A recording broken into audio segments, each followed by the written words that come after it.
Nice now those from there to shuttle us over here. So like, Yeah. Well, let me get you some more chairs if you want to sit.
Adams from Community on Communication.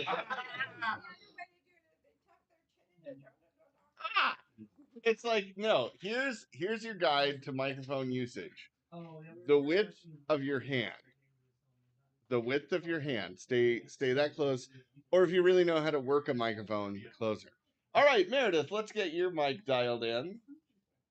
I am not talking into the microphone. I am absolutely not talking into this microphone. Ooh, that is very flattering for your voice. Thank you. Okay. Because I'm not talking. Meredith, can you Yes. be my technical assistant? Plug things in? No, it's plugged in. I want you to take the audience mic and move it closer this way by about a foot. Got it. Towards you? Yeah, towards us. There we go. And then I want you to talk into the commenters mic. I'm going to give myself a little more gain here. All right, talking to that one. All right. Well, hopefully you guys hear the nice hum of tattoos. They scare me. Mostly not the tattoos, but the needles. All right, I'm going to swap those two. And I'm going to take my headphones off so I don't pound my ears. There we go. All right, now talking to that one. Now, when you talk in this microphone, make sure to talk clear. This is at my nose, so it's really good. But if you are a tall person, please, like, bend over. And take it like you should. Hold. This podcast took a turn. Hold on, this is not the We're live, committee. right? Yes. We are recording. Just kidding. All right, we got all that set up. I've got Phantom on for you. Phantom is on for me because I'm a ghost. Yes. This is what it's like when we're really recording. 360. Yeah. All right. Couple things to let all of you know. Oh. Today, we are going to be talking about whether or not we are growing or dying. So we would like you as commenters to go to the microphone over there, that one, not this one. That's for the crowd noise. Go to this microphone, introduce yourself with your jurisdiction. So you'd say Garrett Height, Oklahoma, or Jamie Vest, the grandest of grandmasters, Washington, the best jurisdiction in history, even better than Oregon. There's no Oregonians here. Okay, I'm safe. Don't rat me out, California. And then you can make your comment. Now, you're not going to hear anything in here. So the tendency for everybody is going to be like, oh, wait, I don't hear myself. And then you just talk to the crowd. But for us to actually be able to record it, you actually need to talk into the microphone so that we can record it. So with that in mind, are you ready for a live recording of the Three Links Oddcast? Yeah, we go. Make sure your ringers are off. Your Yes. phones don't have to be off, but your Just turn the ringers off. For the top of the show, we'll introduce it right straight across. Do you want to do the live intro for us, Meredith, since you're the local host here? Okay, I'll do Texan? Yeah. Okay. Yes. So, grab your Dr. Pepper and gargle. Yep. So you can tell everybody that we are here live in Frisco, Texas for this recording. I have a feeling we're going to get a big howdy. Yeah. I hope so. Yeah. Oh, okay. We gotta play this up. I have to say the word y'all, and it's hard for me. Because For her, she said, "Y'all really just Yeah. started with the stars at night are big and bright." I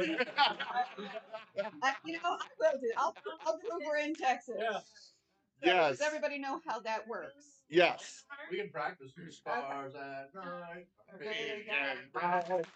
Deep in the heart of Texas. All right, now we are in Texas. All right. Practice. All right, we're gonna do a tribute to Modern Goat Rider because they're doing their final episode coming up. So we'll start with that. Then we'll open it up to comments here. Mm-hmm. Okay. All right. Also, no swearing. I don't want to have to put the not safe for work tag on this. What do you mean, no recording channel? It wouldn't be the first time they've edited me. Yeah.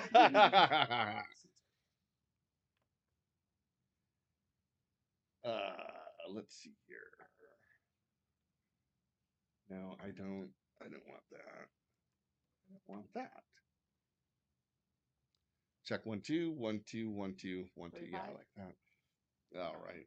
Howdy, howdy, howdy. Y'all. All right. The chat is asking if you are watching it. You have comments already. Oh, You're live goodness. streaming. I forgot. Oh goodness.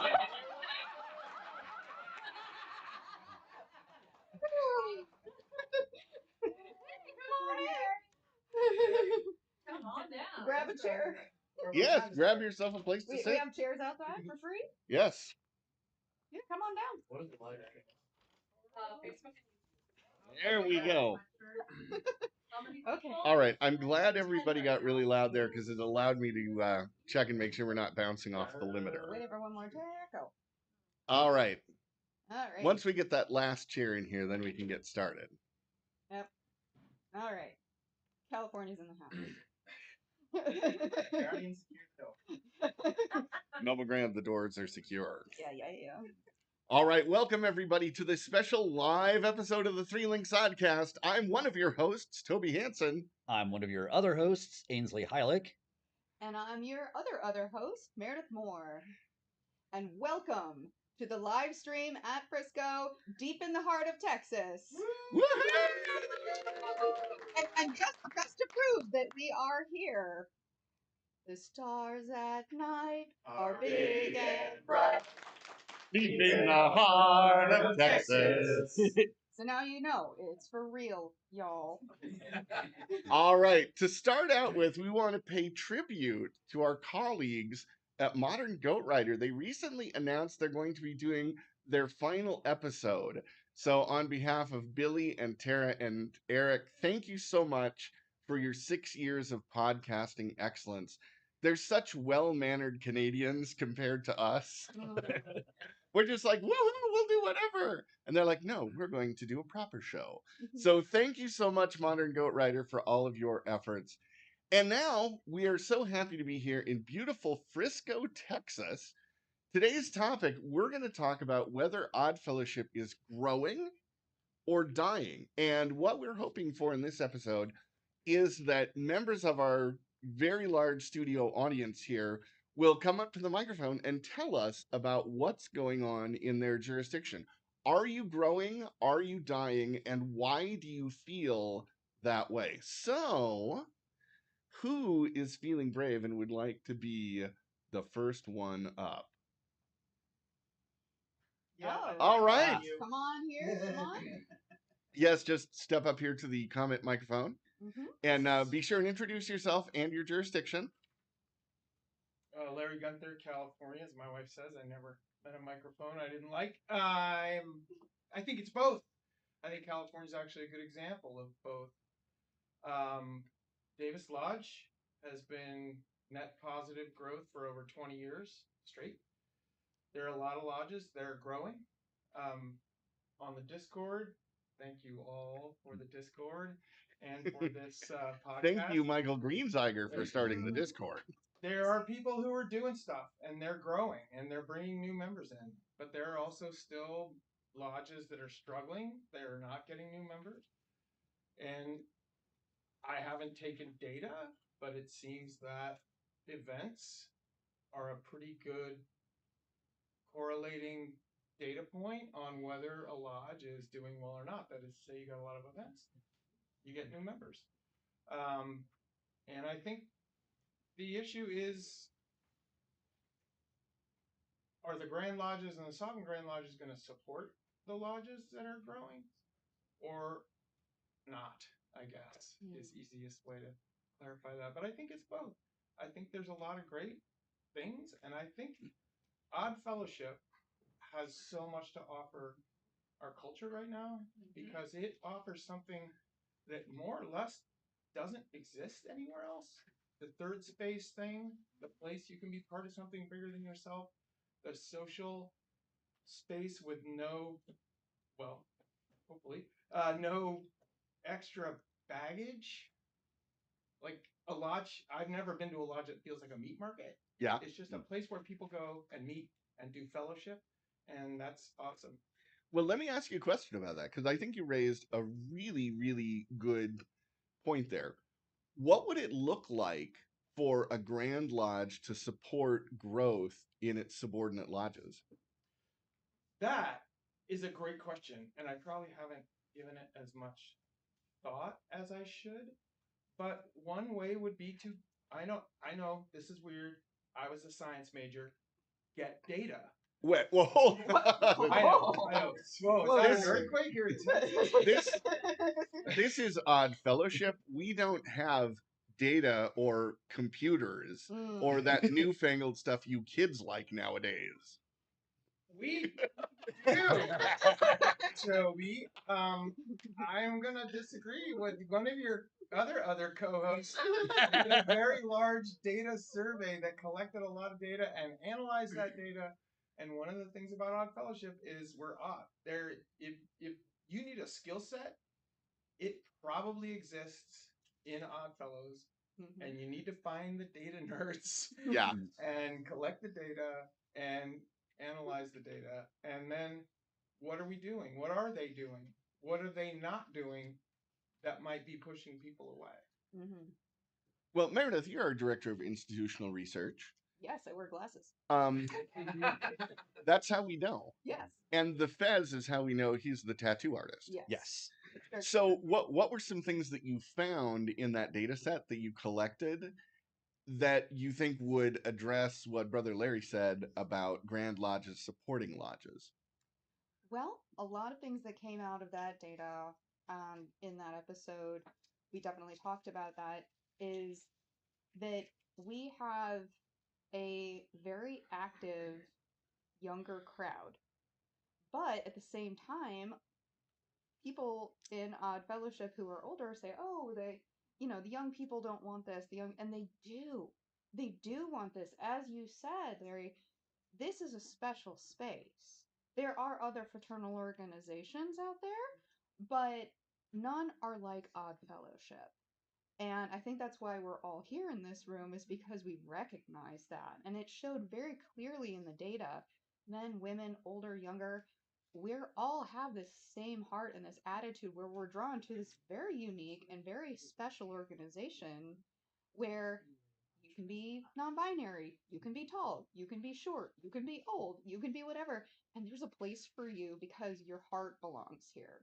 And people feel that. And it's weird that that kind of thing came out in the data, because you think, oh, that's dry, data's dry, data's this. People want to be active. They want to be partisan. They don't need the recognition in the same way that other organizations tout. I've often said that Odd Fellowship is the Illuminati of good, Yes. and which is great. We do things just because we are those people, and that's what came out in a lot of that data. But with that, we need to protect each other. There's a lot of tender, soft hearts here who care, who see, and that's where the bundle of sticks come in, where we're stronger. And one of the things that came out in the data is that good lodges, they have that. The older give their knowledge to the younger, and the younger bring their knowledge to the older, and together they're very strong. So, Yeah, I want to emphasize something that you said there. I think that Grand Lodges can help support lodges when they foster those opportunities for older members and younger members to work together and learn things. I think that's one of the best things that we can do. I've learned so much from the older members in my jurisdiction, sometimes because I did things right, and sometimes because I did things wrong. But those can be learning opportunities either way. with that, the younger members helping the older members adopt new technologies, and the older members bringing down the traditions. Both are greatly appreciated. So we can, as younger members, as older members, cooperating. Younger members, go to your Grand Lodge. There may be resistance. We all know that. About bringing new technologies in, but be persistent. Show them where it can help. It can ease things. It can bring people together. Older members, bring down your knowledge. This is a generation that's very hungry for things that are old and traditional. Everything in a young person's life right now is very temporary. You could be a webmaster, you could work really well, and the next year, oh, we're going to redo that website. we're gonna undo everything. We're not in legacy careers like older members were. Yeah. So that this is one thing that is very, and it showed in the data, very important that Grand Lodges and Saturn Grand Lodges can support is protecting those traditions for younger members. Yeah. Another thing that I would note is as we're growing, we're getting to be a younger and more diverse group of all kinds of diversity. And I don't just mean we've got members coming in from Hawaii, which I love to see the Hawaiians. We've got all different forms of diversity coming up through the order now. And that makes our individual lodges places that are very important for supporting one another. We have to make sure that the lodge remains not just a safe but a confidential space for people to come in and express themselves and be who they are, because as culture becomes more fractured, you can probably speak to this, Ainsley, given your artistic background, more people are looking for something that they can identify with in a culture that's no longer a stew, but is turning into this incredible salad of all these little micro fandoms of things. And so the lodge gives one of the few places where very different people can come together in a spirit of community and togetherness and learn from one another. It's like, I have no clue about any of those Japanese cartoons that the kids love nowadays with the big eyes and the spiky hair. But I hear about it. I go to lodge and we have members younger than me, and I learn about these things. Yeah, I think that as I think anybody in this room has experienced that since COVID, the especially the need for what a lodge experience provides has been amplified, and having documentaries like Join or Die come out that captures that essence of what we're trying to explain to the world, because it's hard to explain Odd Fellowship to somebody, but everybody's hungry for it. Everybody's hungry for that third space, that place where you can practice skills that are not necessarily going to get you to lose your job if you mess up. And you can learn so much that you don't realize by being an officer, by being a secretary, or being a treasurer of the lodge. There's so many public speaking. There's so many skills that we are not taught in school that, like who has debate club anymore? Like there's all these skills that have been stripped away from us that used to be taught. When you think about, the mid-century period, especially, everybody was very active and involved in groups. And then as kind of we moved along in television and whatever you want to blame, you know, me started becoming the rallying cry instead of us. And so we are just these little isolated islands now, and we need to learn how to be people together again because we're all feral. And Odd Fellowship is a perfect place to kind of soften those rough edges we have and maybe take a little bit of time to step outside of who we are as individuals and kind of learn to be a group again. And I'm not really saying that well, but I think everybody kind of knows what I'm trying to get across. Yeah. Yeah, it's too easy to clump together in this little micro culture of exactly what you love. I come from a background of being a big sports fan. So for me, it's easy to hang out with other Seahawks fans and never have to consider the plight of Browns fans. I'm sorry, Meredith. I had to say it. Football is trauma. I'm sorry. But the lodge brings us together in that way that is so, so important now. With that, does anybody have any good examples in their lodge of coming together and growing your lodge? Different things you've done? Yeah. It's open. All right, we got a couple of people. I see the grandest of all grandmasters coming up, Brother Jamie Vest. Jamie Vest, Grandmaster of the Right Way Grand Lodge of Washington. What I can say is that my jurisdiction has grown smallly, but it's grown, and I'll explain what I mean by that. Um, we have lost several lodges, and we lost some of these several lodges because of the isolation of them and the age group of the people who were in the lodge. Some of these people have been in the lodge 50, 60 years. but they became elderly and they're unable to, number one, change their meeting times. They'll be meeting at 1 o'clock in the afternoon. You can't get young people to come in at 1 o'clock in the afternoon on Wednesday, right? Unless they're working swing shift. That's right. But what we have done and what I have done, like what Sister Meredith had asked, was I fostered a relationship with lodges. And I started with my home lodge. When I was privileged and honored to be the Grand Master of my jurisdiction, my first visitation I made to my lodge. And I endeared myself to my lodge because I wanted them to understand the importance of what they did and how I feel about it. So I took my collar, I took my Grandmaster's collar, and I gave a long, elaborate speech. But to say this, I hung my collar up and I told the people in my lodge that I am an extension of them. And everywhere that I go, I take them with me. And my connection to them, like a telephone cord, like a cell phone, should you say, is my collar hangs in my lodge. The only thing I travel with is my badge, unless I need my collar. And what I can say is how a Grand Lodge could help their subordinate lodges is by doing things with endearing themselves to them, making themselves available. But what we have done in Washington, how I say that we grow is because, yes, we lost them lodges. But in the midst of us coming together and starting to do things that I wanted to implement by being present, by communicating with everybody, we got an influx of young people. And in many of the lodges in my jurisdiction, we have a good cohesive relationship with the younger people as well as the older people. And being younger, we learn so much from the elders. They're necessary. But at least I can say in Washington that those elders understand the necessary changing of the guard to younger people, because the younger people have the energy, the younger people have the drive, and what that has done, it has rubbed off to many people in our jurisdiction. So you see a lot of the older people who's here today, they got like a renewed step of energy, and I don't want to take credit for that. What I do want to take credit for is caring, because I almost broke down in tears.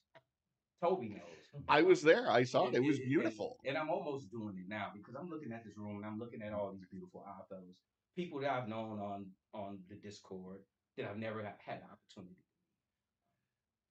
It's I'm at a loss of words, but for my jurisdiction, that's how we have bridged the gap. We bridged the gap communication wise. The executive committee and everybody in the Grand Lodge has made themselves available. They made themselves available to every single lodge. And how you help your subordinate lodges, you be present. Don't come with dictating, just slamming a book down and saying, this is what you're going to do. You don't do that. You get better results when you teach with temperance, when you correct with softness, because people then are able to understand you're not just trying to treat them wrong.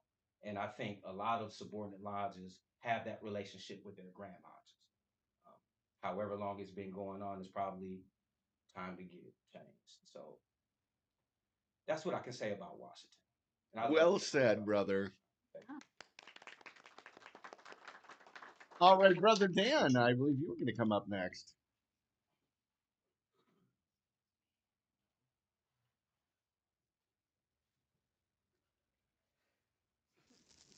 I'm Dan Ferguson, past Grand Master of Atlantic Provinces. We're talking about diversity. We're only a small jurisdiction, 13 lodges. Now, at one time back in the day, we were about 150 lodges in Atlantic Canada. Of course, like a lot of jurisdictions, they've shrunk and people got old and they died. But just recently, about little over 2 years, two gentlemen that had moved from the Philippines approached us and said, is there a lodge in Halifax? Well, there was kind of a lodge, but they've been in mothballs for about 10 years.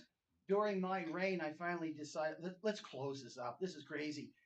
Most of them are in nursing homes, and they were just paying their dues every year through Grand Lodge just to say, hey, we're still here. So, anyways, these two gentlemen, we went through that process to see if we could get that going again. It wouldn't happen. So I said, we'll start a brand new lodge.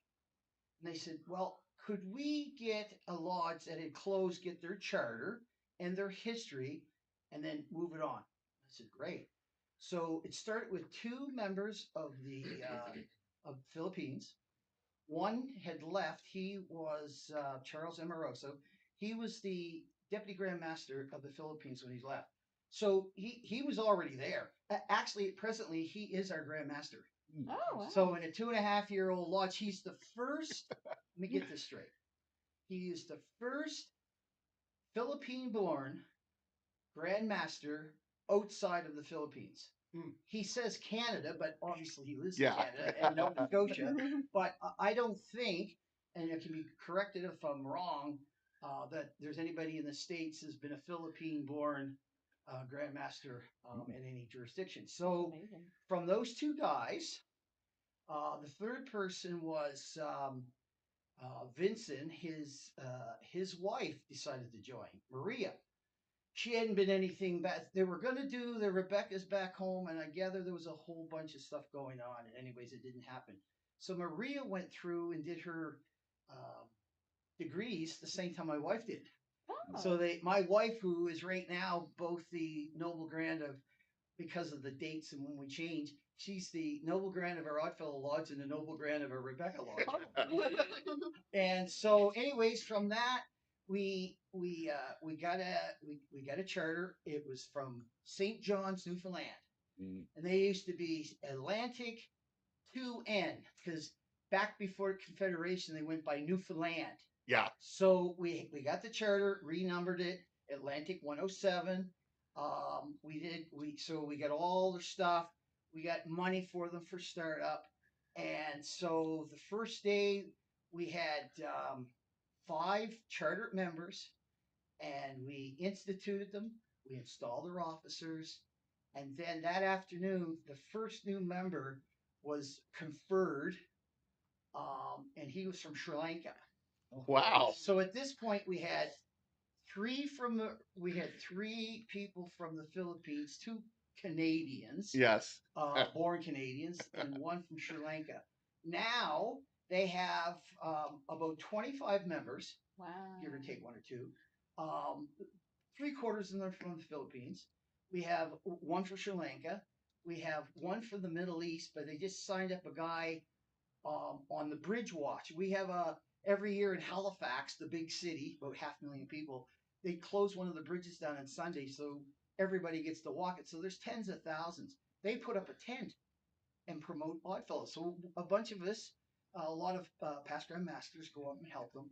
And a guy come up and says, well, I'm from Iran. I don't know if I'll fit in. And I said, I called one of our guys and said, Mohammed, can you talk to this guy? And anyways, the next thing you know, we've got another member signed up. So, and there's also, so Mohammed's from Syria. Yeah. And then we have a gentleman that came from Iceland. He got a job in Halifax. Behind me last year in West Virginia, the grandsire of Iceland was there, and he says, nice to meet you. You're the guy that stole our member. And I said, well, see that you get about 3,000 of them. I don't think you're going to miss them, right? So anyways, so with that said, make it short because I can ramble on forever. We have a population of 500,000 people. It's a very young city. It's people from all over the world. And now they're looking at a second lodge in Halifax. We just opened up an encampment, or reopened an encampment there. And I was just talking to one of the gentlemen here for Texas. He was up and opened up in Amos, which I'm about to join. Yeah. Nice. So there's an opportunity, I figure, for about 8 or 10 lodges to open over the next, say, 5 or 10 years in Halifax. So whereas the rest of the places are all like where I come from is a fishing village. Yeah. And, we're 700 people. Yeah. I can name most of them. I've had the chance to tell you. But anyways, so that is sort of the nucleus of our future in Atlantic Canada, along with the other lodges are growing. Now in the spring we had a degree rally. Yeah. Sponsored by Atlantic 107. And we put 2 new members through first thing. And that afternoon, we put 1, 2, and 3 on for 8. We had 40 there. A bunch of us all came up by bus from up our neck of the woods in Nova Scotia, and so there's lots of great activities going on, and I was just proud to be part of it getting going. So, anyways, thank you very much for your time. Awesome. Yeah, very, very inspiring, and it shows the power of bringing different people together. It's not where you're from; it's where your heart's at. That's Yep. right. That's right. All right, who else wants to tell us about their jurisdiction and whether they're growing or dying? Yeah. Is there anybody here who you're struggling? Okay. Yeah, tell us All right, about we it. got a couple All right. here. Therapy session. Sure. So Ryan Frink from Vermont. I'm That's the state that's upside down New Hampshire, right? no. Therapy's on the street today. You know I love a good interstate rivalry. They also think they have maple syrup, but we all know they don't. Oh. Any New Hampshireites here? No? Okay, good. Yeah, if there were, just use small words. I didn't say that one. That was funny. All right, so I'm also the representative from Vermont this year, which is a great honor. And our jurisdiction, I would say for the past 15, 20 years has been on life support, and we have flatlined quite a few times. Just in the past couple of years, we've started to come back a little bit, but it is a struggle. We chartered our first new lodge last year. It's the first lodge we've chartered since 1913. Nice. And then a few months later, we lost a lodge. Oh. So we're riding right on the edge. We have 6 lodges right now. You need 5 to keep your jurisdiction. I think we're probably going to lose another 2 in the next couple of years. And so we're going to need to charter another couple too. Yeah. And that's really the key to what we're trying to do in Vermont is scrappiness. And I think being here at Sovereign, I meet a lot of people and talk to a lot of people who still kind of think that we're in 1970 and that Odd Fellowship is fine. And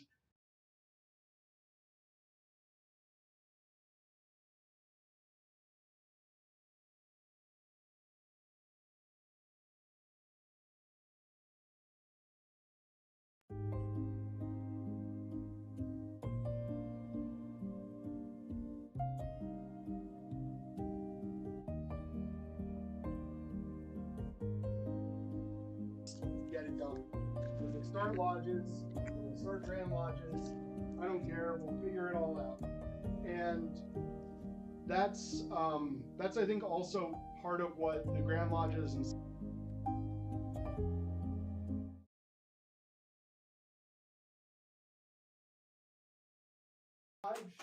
comes to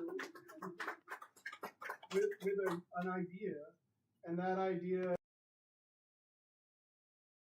or maybe it's going to cost some money, or maybe it doesn't conform to the code. Don't say no. Say, here's how you can change that so that it's legal. Here, let me help you. Let me show you how to get funding. Let me hook you up with some other officers who have done this before and can walk you through the steps. And that's something that we've certainly embraced as some of our newer members start to move into leadership positions. It's something we embrace at our local lodge when someone has an idea for a weird event that we think there's no way they're going to pull this off. This is ridiculous. This is completely over the top. Well, we don't say that. We just say, all right, let's try it. And yeah, sometimes they flop. That's okay. We try it again. And I think that spirit is something that is largely missing at the higher levels of the organization of just try stuff. And when someone comes to you with an idea and they're excited about it, help them do it. Thank you. Thank you. I've got a thought about that before we bring our next guest up. We have an incredible group of very talented, creative, and active young members. And I think one of the best things that we can do as an organization is unleash their creativity and tell them, follow the code, but do whatever you think is going to be best for Odd Fellowship within that. And there seems to be a certain amount of reluctance at the Sovereign Grand Lodge level to embrace that entrepreneurial creative spirit. Now, going to get a quick commercial word in here. Heart and Hand Institute is publishing a brand new book that's out now called Hold My Collar. It is a farcical alternative history of Odd Fellowship, and it's hilarious. Having worked on the project, reading excerpts, it is like laugh out loud funny, like crying funny. But one of the things that I really took from that book is early Odd Fellowship was very much do it yourself. It was not some high authority in a central position saying everyone has to be in this hotel and you'll get excommunicated if you go across the street. It was people saying, hey, you think you can make a nice collar? Make a nice collar. Wear it to lodge. That's great. And we have this amazing nucleus of people who are really, really excited about Odd Fellowship. And if I were Sovereign Grand Lodge, what I would do is say, yeah, go ahead, do it. You want to make collars, you want to make shirts, you want to make keychains, you want to make anything. Podcasts. As a podcast. You know what? That's a great idea. But we got to come up with a good name. Oh, yeah, you're right. We can't, yeah, computers, those kids and their computer games with that Pac-Man guy going around, they're missing out. They should be out cutting wheat or something for fun. But the point here is we've got this incredible talent pool of Oddfellows all over North America. And what do we all want to do? We want to have fun, cool Odd Fellowship and build it up and make it fun so our friends can get in there. And one of the best things that we can do, Grandmaster Washington said this, we can get those older members in there and say, yeah, this is how you do it without violating the code. This is how you build this up. Because when we make Odd Fellowship interesting with like a lighted FLT over there, that's fun. And people are like, oh, I want to be part of that. And I love what you said. And for anyone in leadership listening to this, oh, don't worry, they never listen. Well, congratulations. They don't like us. And those who are young who are going into leadership, people are going to bring you in your lifetime things that you're like, there's no way that's going to work, which is what you said before. Give them a chance. I have had so much pushback in my life for things where people are like, that's stupid, that's ridiculous, you're even horrible to think about doing that. On the wall over here, there is a little poster showing off some of the lodge stuff, but one of them is the clothing exchange. I've been running that for 20 years, twice a year. When I started that, people just gave me all kinds of it.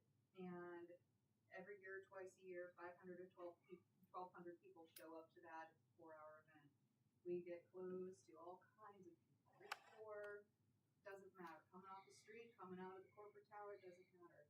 But really, it's a clothing drive in disguise for several charities that need very specific clothing.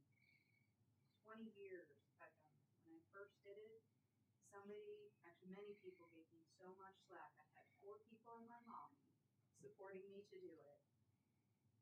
And I will say, if you have an idea, if someone has an idea, you're a leader, say yes, give them a chance. It could have failed. But instead, it succeeded, and it helps communities and helps people that don't even say that they need help, because sometimes need is silent. And again, if you have an idea, bring it up.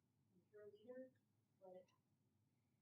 And learn from it, and grow it, and nurture it, because good things happen from good people. So, with that, we can bring on our next. Yeah! All right, remember to give us your name and jurisdiction. All right, my name is Zachary Castillo, and I'm from Arkansas.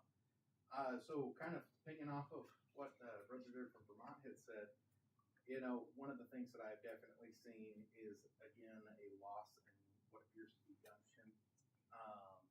Definitely falling to be more stagnant. And people that are okay with just check checking off the box of having the same person in the same role for many, many, many, many, many, many years, just because that's what they've done for so long. Not allowing, say, newer, younger members to move up, not allowing them to grow in their lodges there locally. In my jurisdiction, we have something like 8 to 10 lodges, and they have been dwindling, and they have been dwindling quite fast. I did get a lodge of my own chartered back about 2 years ago now, where we actually just surpassed year number 2 as of the very first of this month, the very beginning of this month. And we have been able to continue growing. We were actually the fastest growing lodge in the state for 2025. And while we were the fastest growing, we only had 5 people that we brought in. That says something. But we were the fastest growing, and we had 5 people that we brought in. One of the biggest things that we've done is at that lodge, we have been very open, accepting, wanting to bring in more people. We choose to roll through those chairs. Nobody sits in the same chair for endless time, just waiting for things to, kind of fall apart. In a number of the lodges that I've seen there in our jurisdiction, they've had the same noble brand for the past 5, 6, 7 years with no intentions of ever moving on from that.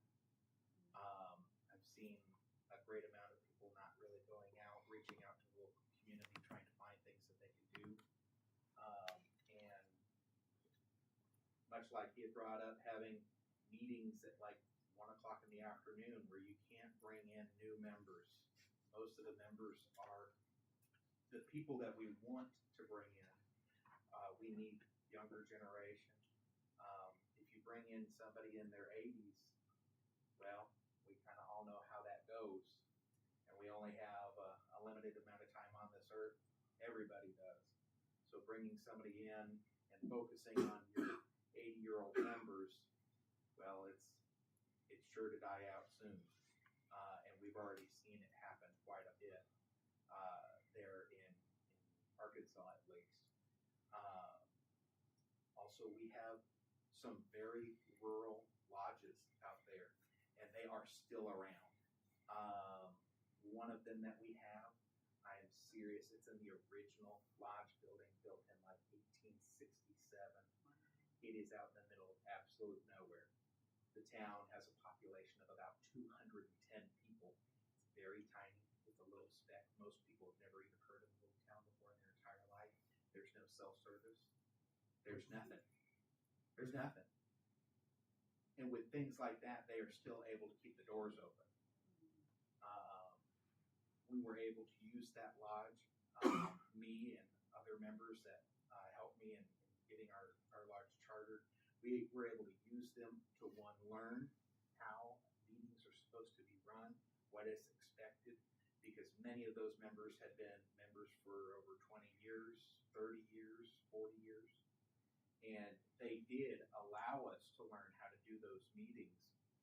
But we did see things, again, going back to the, more wanting to stay stagnant where they were. They were comfortable where they were. They didn't want anybody to move up into those upper positions and then promote growth from within. So I would just encourage anybody at any lodge, no matter what it is, you got younger people, you got newer people, allow them, teach them. We're not doing enough teaching at this point in time that I've seen. And because we're not teaching people, people are not willing to get ambitious, go stand up, go be one of the officers in the lodge, because they're too scared that they're going to mess up, or they're too scared that somebody's going to speak out against them. And, much like Meredith had touched on, you're going to get pushback on something. It doesn't matter what it is and what situation it is, but you're going to receive pushback somewhere.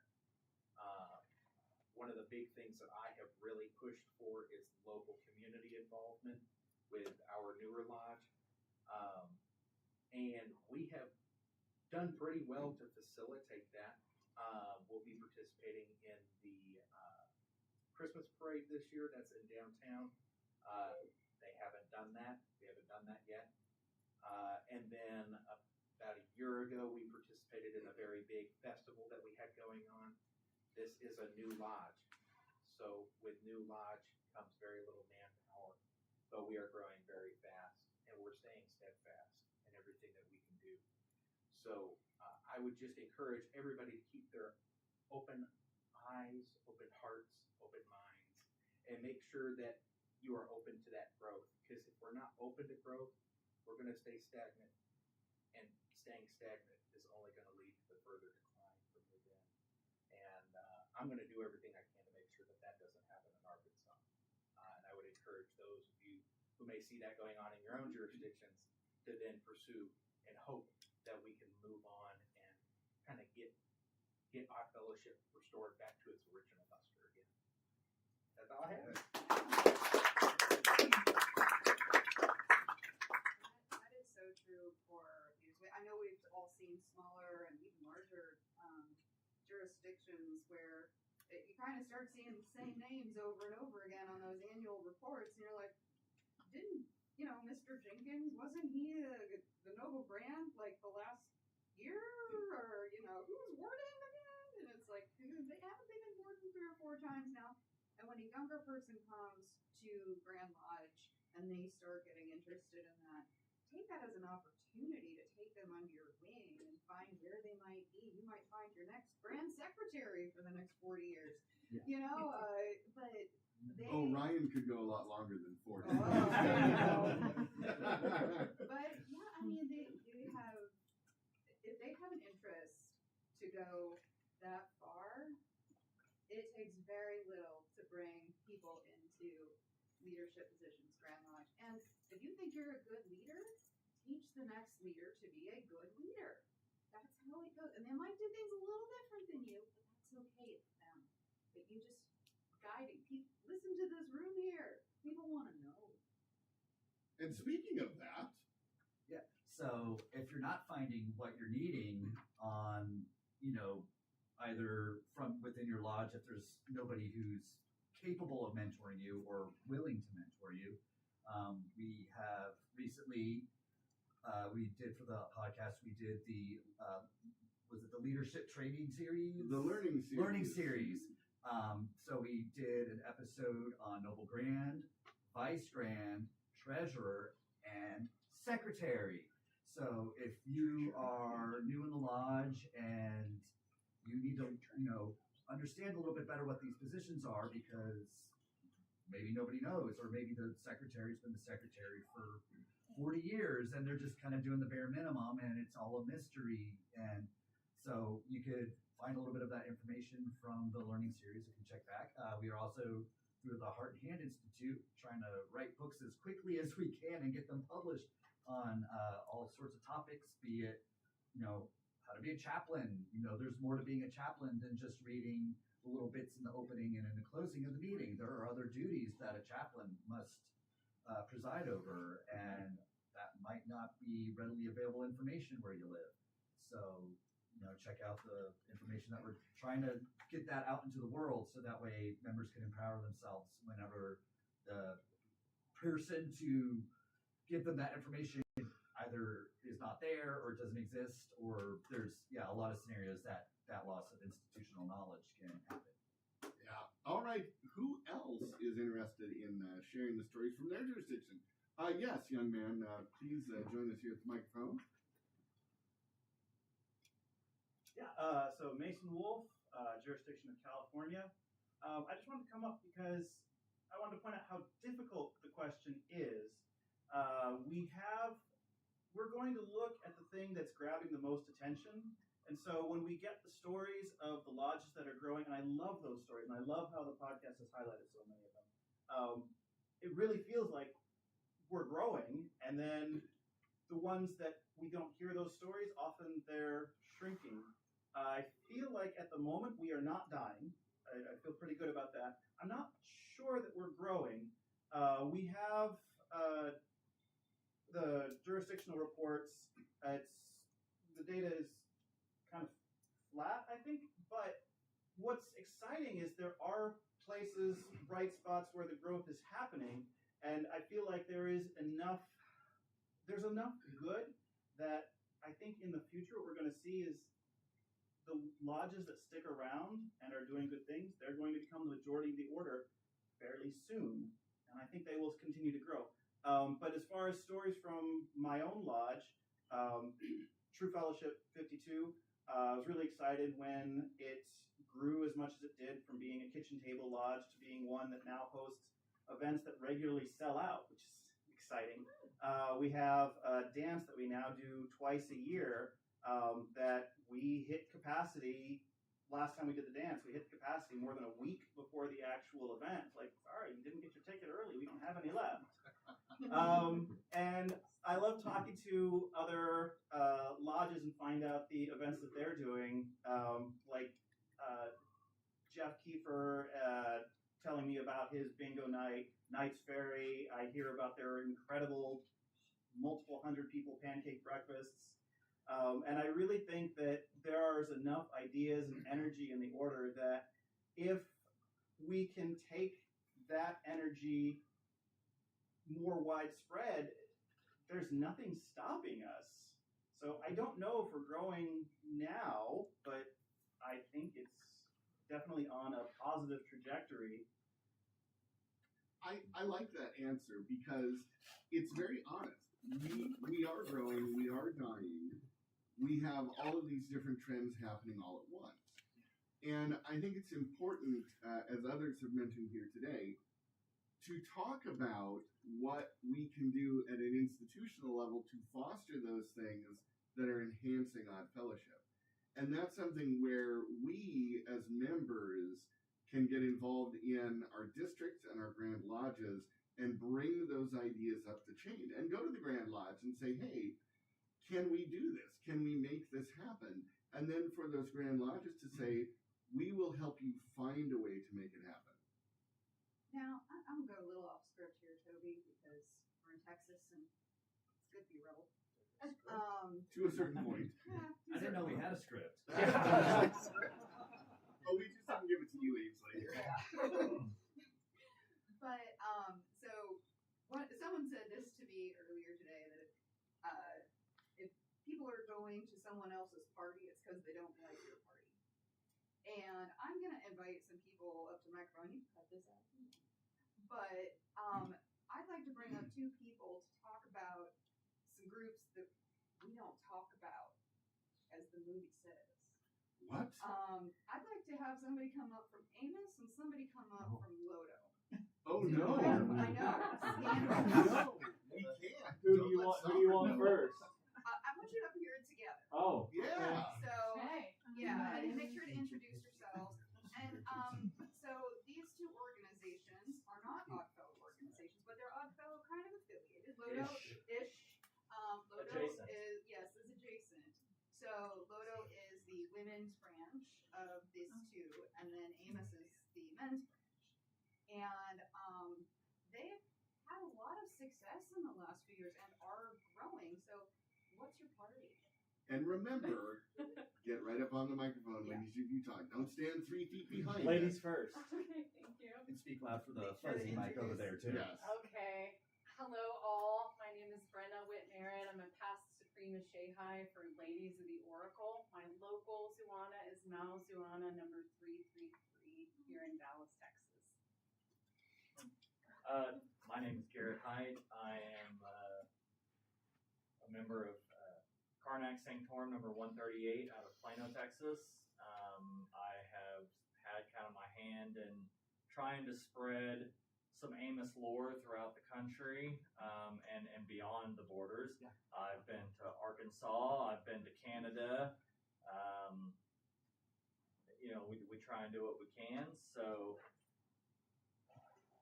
I think Fez groups have an important history in all this, but it's a history that can be kind of convoluted and scary to some people. So I don't find it scary. I find it fun.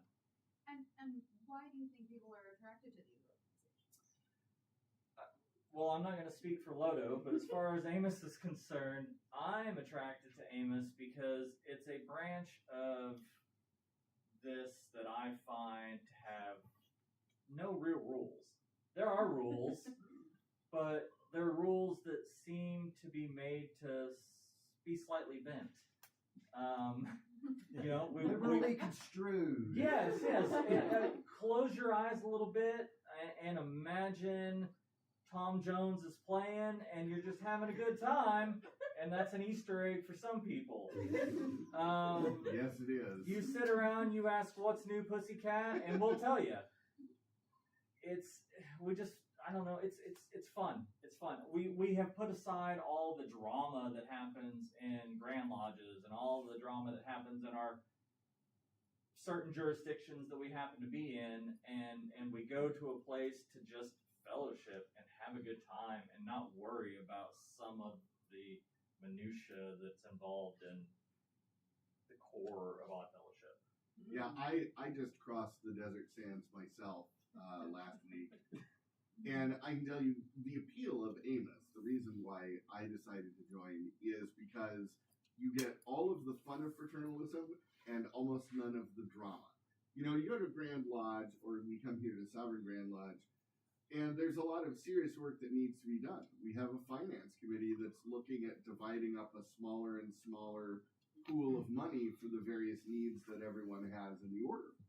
And that can get very tense and challenging at times. And then you go to Amos, and it's just fun. You get to do all of the fun things of fraternalism without having that challenge of having to do the really difficult work. And what about Lodo? So Lodo likes to position itself sometimes as a gateway to other fraternal orders. So if you like us, you might also like Oddfellows, Encampment, Rebecca's, Patriarchs, even Muscovites. So that's one of the things that we do as well. Our focus is, like Garrett said, mirth and good, clean fun. We were organized as a fraternal playground. We were actually started by Rebecca Emma Voorhees in 1916. So we are now 100 years old. We are what Michael Greenziger put in the Oddfellows primer, a first wave feminist fez order. And we do have the most complicated tassel color system ever. So complicated colors and wacky stuff, we might be for you. One of the things that we've updated about Ladies of the Oracle is each Zuana gets a mascot. So here in Dallas, we have the Egyptian Mao cat, which works really well for us, as a lot of our members are crazy cat ladies. So when I speak to people locally about Ladies of the Oracle, I say, hey, come join our crazy cat lady lodge. We wear caftans and muumuus, and we have cats, and we're fun, and we do good works. So we're here to raise money for charitable initiatives. Malzuana donated its first $500 this past year to the Denton State Home for adults with disabilities, and we're looking forward this year to continue fundraising for Encephalitis 411, which is very near and dear for us here at Mal. All right, thank you so much.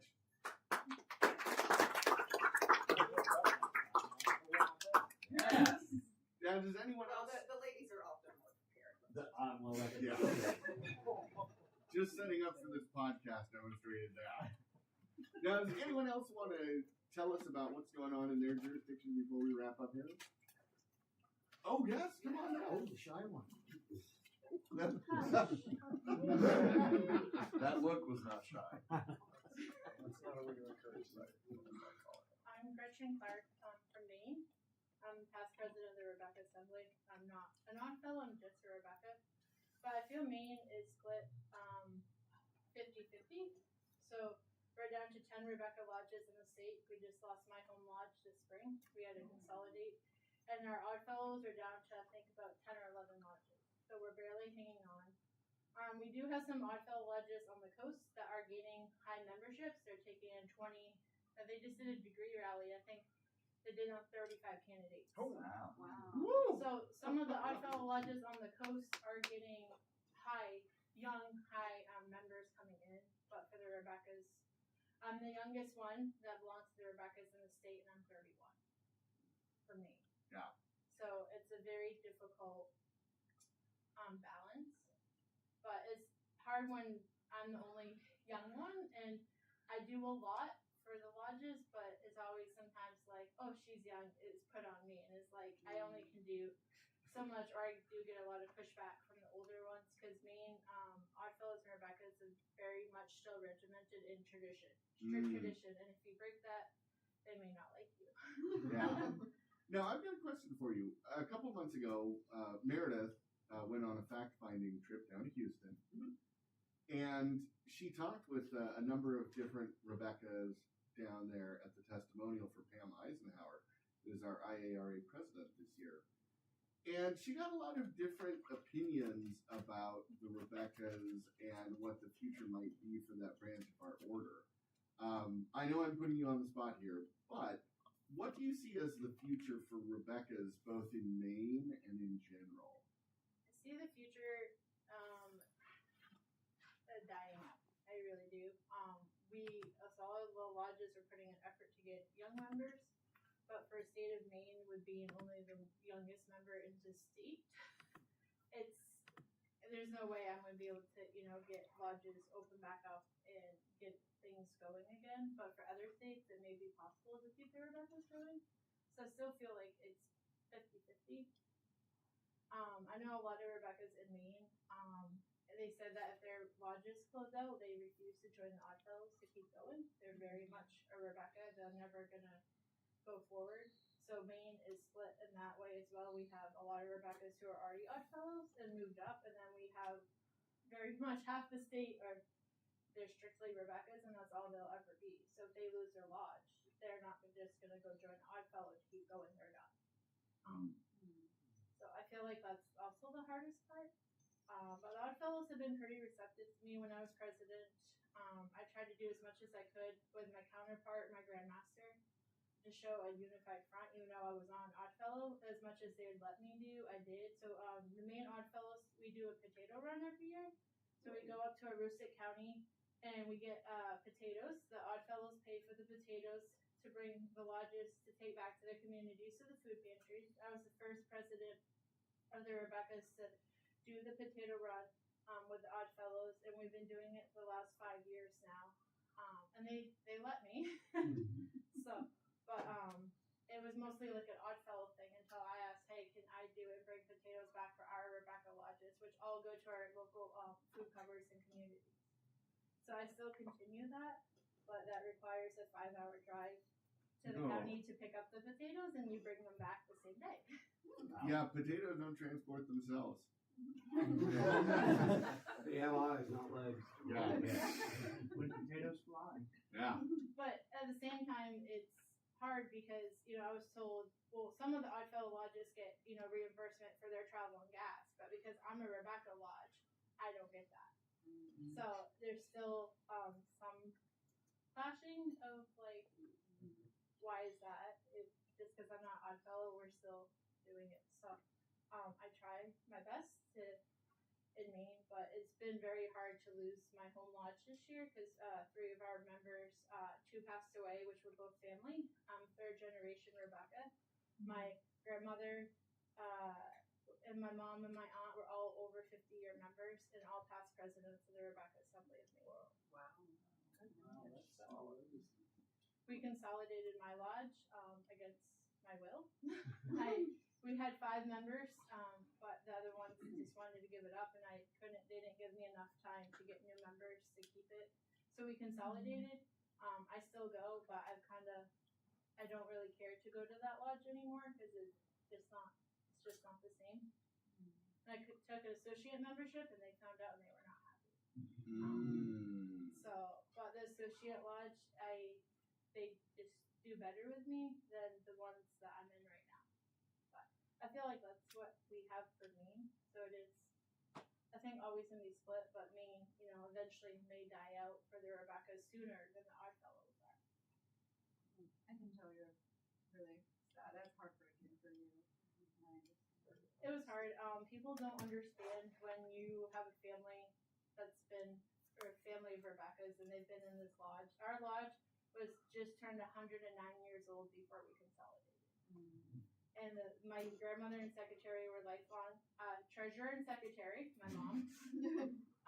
So to the fact that, you know, we lost them due to death, and then right after they died, I was being, you know, pushed, like, you need to consolidate, and they didn't take in consideration really how hard that was to give up my home lodge and go into another lodge just 20 minutes up the road because they refused to consolidate back with us. And then they wonder why they're getting pushback from me, because it's like, it was a little too much too soon. You know, they didn't take into consideration how hard that was. But I saved all the history because I'm an archivist, so I refused to let the Grand Lodge of Maine take our record books, and I kept them. And I said they're not going anywhere until I digitize them, and they did not fight me on that. They know better. So, but I do believe in saving the history of our order.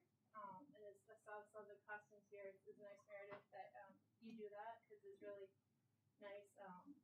You know, sometimes we don't know where to do things, and it's helping the other lodges. But it's important that we save our history and document it. So if we want to go back and open or reinstitute lodges, we have that history, and it's not just thrown away. Because a lot of odd fellows, this is junk, and they throw it, and it's not as really important for our order. So thank you. Yes, thank you.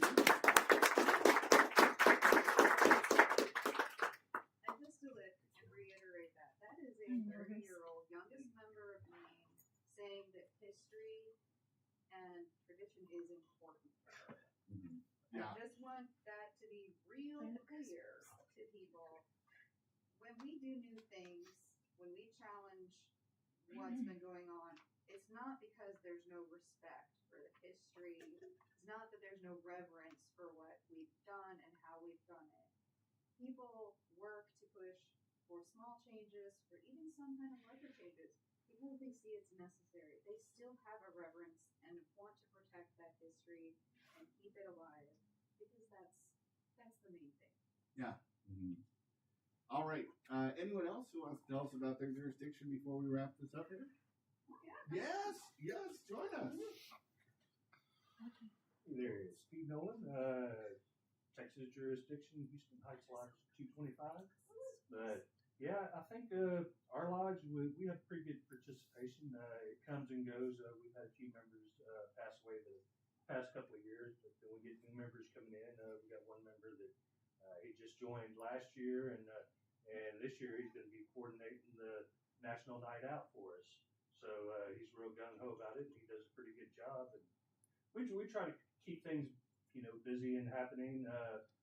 Whenever I first got to be Noble Grand, I started looking at the initiation or the guidebook that I first got whenever I first joined, and each month it listed different things and, you know, different months and things like that, like Arthritis Month and Vision Month. And I said, well, why aren't we doing something for it? I mean, if they wrote it down, and, you know, might as well do something. So we took up the eyeglass collection, and for Educational Month, we already did a chili cook-off, and so we just kind of incorporated that into it and got to do it. It didn't have to be, you know, any real big effort thing, but, you know, just, you know, have something that mentions what we're supposed to be doing and get some people to do it.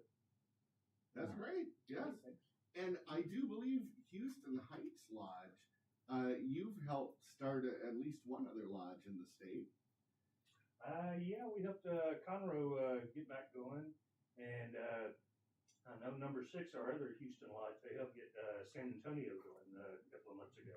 Yes, we did an episode about San Antonio number 11, and that was one of my favorites because every now and then I get to do special music for an episode, and I couldn't resist. You know, I had to do a recording of Rose of San Antonio for that one. So that was really fun for me. All right, anyone else before we wrap this up here? There you go. Dale Stevenson, past Grand Master, jurisdiction of Wisconsin. I just want to say what a pleasure it is to be here. Stumbled into it by accident, which I love. Good choice.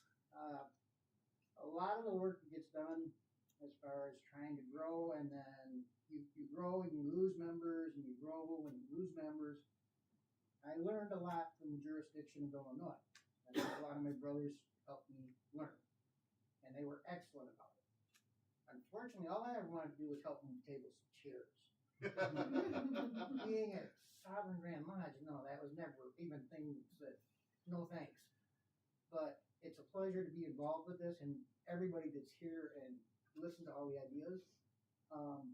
I know we've had luck with some of the younger members coming in, and back to the discussion earlier about young versus old. I'm the old guy now. That's happening to me 25 years too. later, you know, I don't understand it, but and the young ones have got so much more knowledge as far as the technology side of it and moving things forward that way. And I just want to say that also we all need to remember that there are certain traditions, certain ways that have been done over the past, and we need to integrate the two of them, make them work together. Sometimes I'm a stickler on the old ways. Luckily, I've got young Aiden in the house who pushes me way the other way and says, no, this is how we need to do this, Dale. Listen. And we get along great. We both admire each other tremendously. But I just wanted to say thank you for all you do. Oh, you are welcome, brother. All right. Well, what do you say we wrap this up here? Yeah, I guess we can. I got the rope. Let's go. That's right. We always love doing these live episodes here at Sovereign Grand Lodge. It's so wonderful to see all of you in person. We've got this huge crowd here, hundreds of people. You know, because everyone loves being on the podcast here. And it is so gratifying to hear from you. I want to share a little something that I heard today from one of the representatives from the Grand Jurisdiction of Oregon. He came up to me and says, Toby, you did that podcast about secretaries, right? I said, yeah, we did that one. He said, that has been so helpful because I have a bunch of new people who are taking over as secretary, and I'm not sure how to train them. So I'm sending them to listen to your podcast so they can get a basic idea. And then, you know, when they start working on it, I can give them some more specific direction. And that is a perfect example of what we mentioned earlier. Unleash the creative power of the members and let us do these things. Not everything has to be directed from the top down. So long as we are not violating the code, we should be free to use our expressive powers to build Odd Fellowship.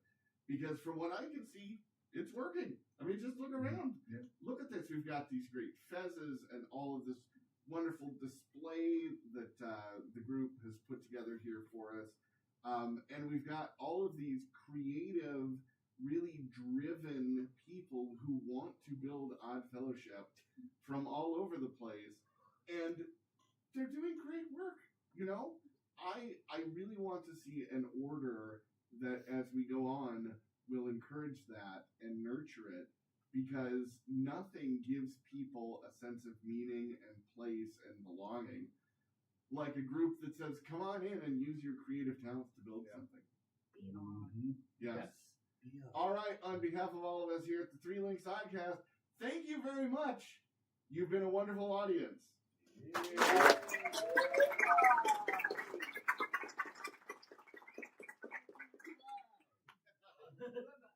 Oh, I saved that for the recordings in the studio.